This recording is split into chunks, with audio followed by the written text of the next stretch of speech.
Hello and welcome to Economics Live from the School of Philosophy and Economic Science in London. I expect that when anyone mentions credit, the word immediately conjures up ideas about credit cards, exorbitant interest rates, debt, and difficulties. But had you noticed that among the biggest providers of credit in any economy is ordinary working people, and that it is so natural to normal working practices that it involves none of these things and happens with almost no thought at all? My name is Ian Mason, and I'm a tutor and student of practical philosophy and economics with justice in the school.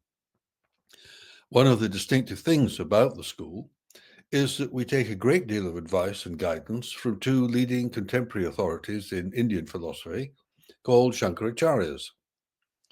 One of them, Maharaja Sri Vasudevananda Saraswati, was asked about how to apply practical philosophy to economics. His answer was proper education for all, good conduct towards all, and good feelings towards all. At first sight, that may seem a rather odd and possibly unrealistic answer, but it only requires little thought to see how relevant it is. For example, in any trading economy, credit is needed because the producer of goods and services for sale must have the means of production under his or her control before they can produce any goods or services or sell the product. How then are they to pay for the means of production before receiving their sales income? One illustration is the Grameen Bank that started life in Bangladesh in the early 1980s. It arose from the observation of an economics professor, Muhammad Yunus, who's now acting president of Bangladesh, that people were being kept in poverty by an inability to access the banking system because they were presumed to be too poor to pay back bank loans and too illiterate to be able to understand the necessary paperwork. The result was that millions of people were left with no option but to accept raw materials for handcrafts from middlemen, who would then collect the finished products and pay a mere pittance for the work that people, mostly women, did every day just to earn enough to keep themselves and their children alive. Well, against the advice of banks and government, Eunice experimented with a system of forming small groups of women who were willing to support each other and giving out microcredit loans, very small amounts of money, so that they could buy essential supplies to make things that they could sell themselves. The system worked, and in 1983, Eunice formed the Grameen Bank, founded on principles of trust and solidarity, which I think can fairly be described as good feelings. In Bangladesh today, Grameen has over 1,000 branches, 12,500 staff, serving more than 2 million borrowers in 37,000 villages. On any working day, Grameen collects an average of $1.5 million in weekly installments. Of the borrowers, 94% are women, and over 98% of loans are paid back, a recovery rate much higher than any other banking system. And nowadays, Grameen methods are employed in 58 countries, including the US, Canada, France, the Netherlands, and Norway. Given this help, people are able to live honestly and decently while providing for themselves and their families, which I think could be described as good conduct. The principle that Eunice stumbled upon was that people need credit in order to work effectively.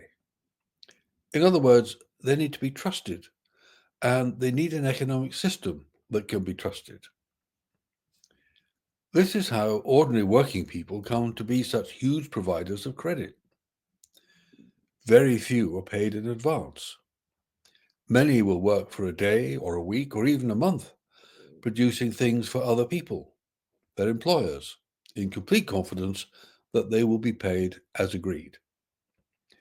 Every moment of their working lives, they are creating wealth, trusting that they will receive a share of it, or at least some payment, in due course. Businesses the world over depend on this. Similarly, it is normal practice for a retailer to hold up to a third of his stock on credit at any given time.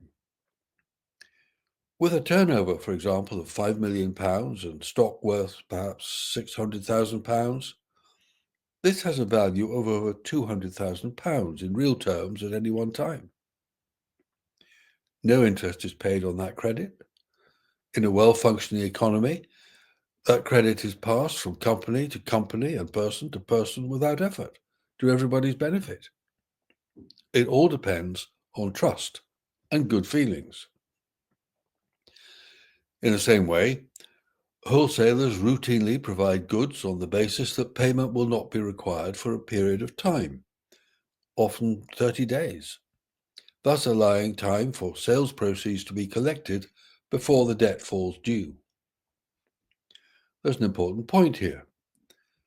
Since trade depends on credit, and our standard of living depends on trade, any failure to pay on time reduces credit and impoverishes the economy. Hence the need for good, reliable conduct and good feelings towards all. Obviously, this approach wouldn't work where long-term credit is required to buy a house, for example, or build a railway or airport or any major project of that kind. More sophisticated arrangements are bound to be necessary, but even these will always be underpinned by this substratum of day-to-day give and take based on trust. And even sophisticated arrangements depend on another feeling, also based on trust, and that is confidence. Without confidence, big projects don't happen. Business confidence is founded on the assumption that people will behave honestly and do what they say they will do. Surely the basis of a good education is to instill such values in young people so that they can live by them. All this illustrates that economics is fundamentally about people, how they behave and what they value. When trust and confidence are lost, people become anxious for their own security and economies begin to break down. A little thought shows that whole economies depend on these: proper education for all, good conduct towards all, and surprisingly, until you see it, good feelings towards all. So thank you for listening.